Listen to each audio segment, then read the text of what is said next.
Puji syukur kepada Allah, kita berjumpa lagi dalam Waktu Teduh Bersama, edisi Rabu 2 Maret 2022. Kita siapkan Kisah Para Rasul 10 ayat 34 sampai 48, bacaan kita saat ini. Kita berdoa. Terima kasih Tuhan untuk setiap kebaikan dan anugerah-Mu. Kau memungkinkan kami mengalami kasih-Mu, menikmati hari baru, pemberian anugerah-Mu. Kami menyambut dengan syukur, limpah terima kasih. Dan pagi hari ini, kami menyiapkan hati kami untuk diisi oleh kebenaran Tuhan. Karena itu kami mohon Tuhan sampaikan isi hati-Mu kepada kami lewat firman Tuhan saat ini, sehingga sungguh-sungguh kami menghidupi firman-Mu dan menjadi pelaku-pelaku kebenaran firman Tuhan. Bersabdalah Tuhan, kami siap mendengarkan firman-Mu. Di dalam nama Tuhan Yesus kami berdoa. Amin. Kisah Para Rasul 10 ayat 34 sampai 47. Lalu mulailah Petrus berbicara, katanya, "Sesungguhnya aku telah mengerti bahwa Allah tidak membedakan orang. Setiap orang dari bangsa manapun yang takut akan Dia dan yang mengamalkan kebenaran berkenan kepadanya. Itulah firman yang Ia suruh sampaikan kepada orang-orang Israel, yaitu firman yang memberitakan damai sejahtera oleh Yesus Kristus, yang adalah Tuhan dari semua orang.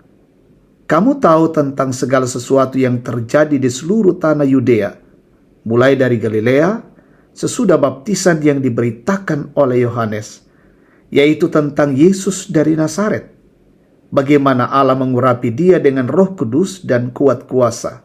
Dia yang berjalan berkeliling sambil berbuat baik dan menyembuhkan semua orang yang dikasihi, yang dikuasai iblis, sebab Allah menyertai Dia.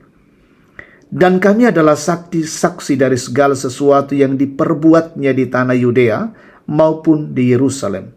Dan mereka telah membunuh Dia dan menggantung Dia pada kayu salib.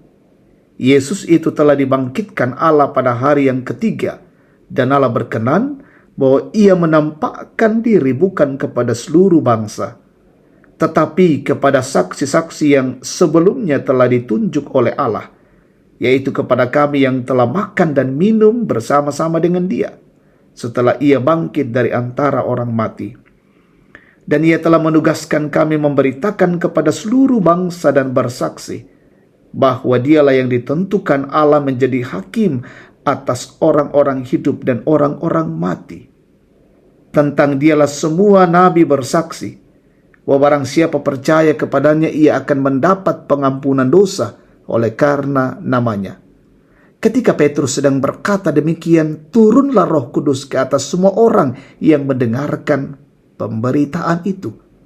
Dan semua orang percaya dari golongan bersunat yang menyertai Petrus tercengang-cengang karena melihat bahwa karunia Roh Kudus dicurahkan ke atas bangsa-bangsa lain juga.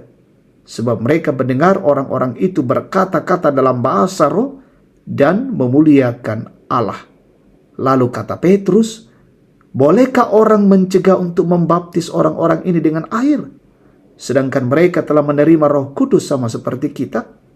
Lalu ia menyuruh mereka dibaptis dalam nama Yesus Kristus.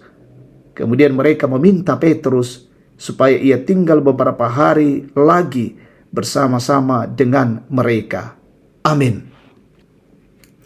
Tema kita, singkapkanlah. Ketika saudara membeli sebuah durian yang matang, apakah langsung memakannya? Tentu tidak, bukan?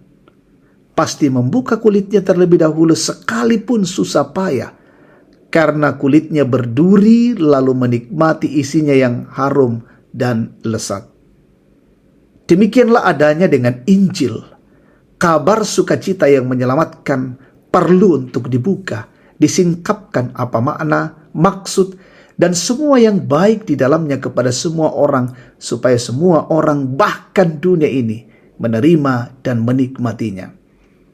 Kita harus mengakui bahwa itu tidak gampang karena berbagai faktor seperti latar belakang siapa kita. Kemudian kepada siapa kita harus memberitakan dan menyingkapkannya. Oleh kuasa Roh Kudus, Petrus dengan berani dan yakin berbicara siapa Yesus kepada orang Romawi yang hanya percaya pada dewa dan tunduk kepada kaisar, bahwa Yesus datang ke dalam dunia ini bukan hanya untuk orang Yahudi saja, tetapi juga untuk mereka. Petrus menyingkapkan Injil dengan menjelaskan kesempurnaan Yesus sebagai anak Allah yang datang ke dalam dunia ini, mati, bangkit, dan naik ke surga untuk menyelamatkan manusia dari segala dosa dan kesalahannya.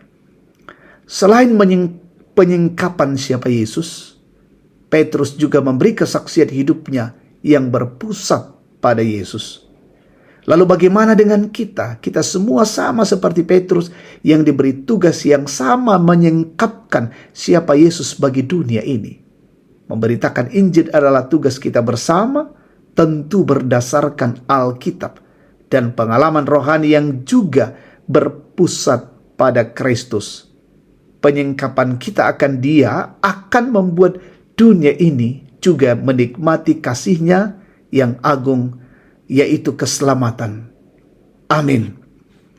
Kita berdoa.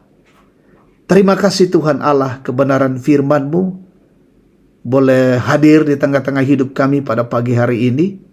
Sungguh memberikan semangat dan kekuatan bagi kami untuk melangkah dan berjalan, dan selalu dengan meletakkan seluruh hidup ini kepada tangan pengasihan Tuhan. Ketika pesiaran kami hari ini kami lanjutkan, kiranya Roh Kudus menolong kami, memimpin di dalam bekerja, mengangkat usaha, dalam melakukan tanggung jawab seluruh aktivitas dan pelayanan kami. Bila semuanya kami kerjakan untuk hormat kemuliaan bagi nama Tuhan. Jauhkan kami dari berbagai gangguan. Berikan kesehatan yang prima untuk boleh melakukan tanggung jawab hari ini. Kami berdoa, pemerintah, bangsa, negara ini, pemimpin kami dari pusat hingga ke pelosok-pelosok daerah terpencil. Engkau berkati dan anugerahi hikmat teristimewa dalam mengatasi wabah COVID-19. Tuhan berkarya bagi pemerintah kami, bangsa ini boleh dipulihkan dari wabah ini, dan wabah boleh berlalu dari kehidupan kami. Berkati umat-Mu, ada yang sakit, sembuhkan, yang berduka hiburkan, yang lalai sadarkan mereka, teguhkan yang mengalami pergumulan, kesulitan-kesulitan hidup, topang orang tua kami dalam menikmati hari tua, dan sempurnakan pengucapan syukur umat-Mu yang boleh berulang tahun dan menikmati keberhasilan hari ini. Terpuji-pujilah Tuhan, dan peliharakanlah hidup kami hari ini. Hidup ini boleh menjadi kemuliaan bagi nama-Mu. Ampuni dosa kami. Terima kami yang datang padamu di dalam nama Yesus, Tuhan dan Juru Selamat. Amin. Demikian waktu teduh bersama. Selamat pagi, shalom, Tuhan memberkati.